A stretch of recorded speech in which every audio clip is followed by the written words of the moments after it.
Cinema প্রেমীরা কেমন আছেন? আশা করি ভালো আছেন। আমিও ভালো আছি। তো আমি এখন কথা বলবো চক্কর ৩০২।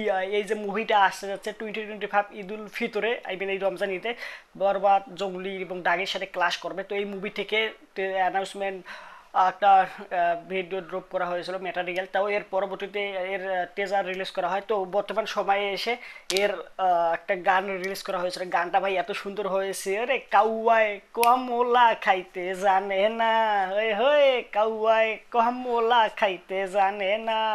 ভাই এই গানটা যখন আমি শুনছিলাম তখন গানের যে কনসেপ্টটা, গানের যে থিম, গানের যা কিছু বিষয়বস্তু রয়েছে, এভরিথিং ইজ সাদা সাদা কালা কালা যে হাওয়া সিনেমায় গান আছে চঞ্চল চৌধুরী, ওই গানের সাথে মিলে যাচ্ছিল এভরিথিং। মনে করো যে কালার গ্রেডিং, ভিজুয়ালি, কোরিওগ্রাফার, গানের যে লিরিক্স, সুর, মনে করো এভরিথিং ইজ মনে করো যে মিল রয়েছে একদম 100% মিলে যাচ্ছিল। ওকে, মনে করো যে এখানে আমি এই গানটা যখন শুনছিলাম, সাদা সাদা কালা কালা যে গানটা রয়েছে, ওই গানের লাইন আমি ভুলে গেছিলাম। তখন আমি মনে মনে ভাবতেছি কি ব্যাপারে, এই সব কিছু তো ওই গানটার সাথে মিলে যাচ্ছে, কিন্তু ওই গানটা সাদা সাদা কালা কালা রং জমেছে সাদা কালা, ওই গানটার যে আমি লাইনটা, গানটার যে লিরিক্সটা রয়েছে, এটা আমি মনে করতে পারছিলাম না। আমার মনে শুধু এটাই আসছিল যে কাউবাই কমলা খাইতে জানে না। মানে এই গানটা শুনছিলাম যখন, তোর ওখন ওই গানটার কথা আমি ভুলে মানে লাইন মনেই করতে পারতাছিলাম না। পরবর্তীতে এই গানটা শেষ কইরা কাউয়ায় কমলা খাইতে জানে না, এই গানটা শেষ করে তারপরে ইউটিউবে যাইয়া সার্চ দিলাম ওই গানটা।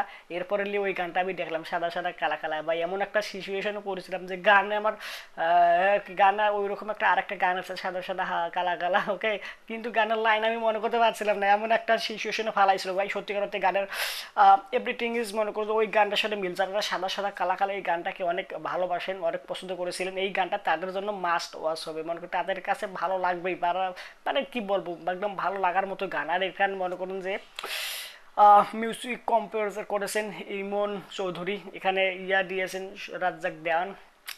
খুব ভালো মানের শিল্পী, ভালো মানের কোরিওগ্রাফ, এভরিথিং ইজ গুড লেভেলে মারা হয়েছে ওভারঅল। এই গানটা আমার সত্যিকার অর্থে ভালো লেগেছে। এখানে মোশাররফ করিমকে এখানে বেশ কিছু সিকোয়েন্স দেখা যাচ্ছে, ওটাকে সিনেমার যে দৃশ্যগুলো, ক্লিপসগুলো সুন্দর করে এখানে এডিট করে লাগানো হয়েছে। গানের মাঝে দেখতে পাচ্ছিলাম বেশ কিছু বিষয়বস্তু।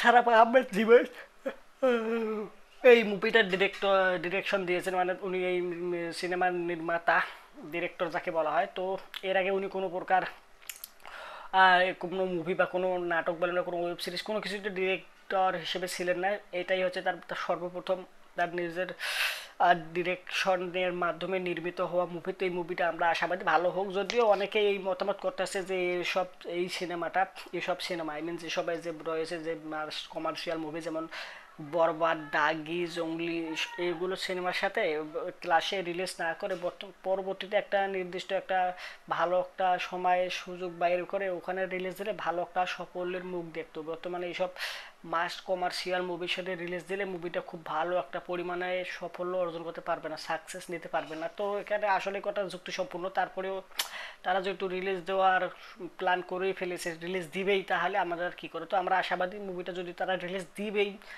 ভালো কিছু যেন করে, এই আশা ব্যক্ত করে আজকের এই ভিডিও আমি এখানে শেষ করতেছি। আপনারা সবাই ভালো থাকবেন, আর হ্যাঁ, কমেন্ট করে আপনাদের মতামত জানাবেন এই আপনার এই গানটা কেমন লাগছে। কাউয়ায় কমলা খাইতে জানে না, কেমন লাগছে আপনার এই গানটা। আর ভিডিও লাইক দেন, চ্যানেলটা সাবস্ক্রাইব করা না থাকলে সাবস্ক্রাইব করেন। সম্পূর্ণ ভিডিও দেখার জন্য আপনাকে জানাচ্ছি অসংখ্য ধন্যবাদ। বাই। কাউয়ায় কমলা খাইতে জানে না, সাদা সাদা কালা কালা রং জমেছে সাদা কালা, রে কাউয়ায় কমলা খাইতে জানে না।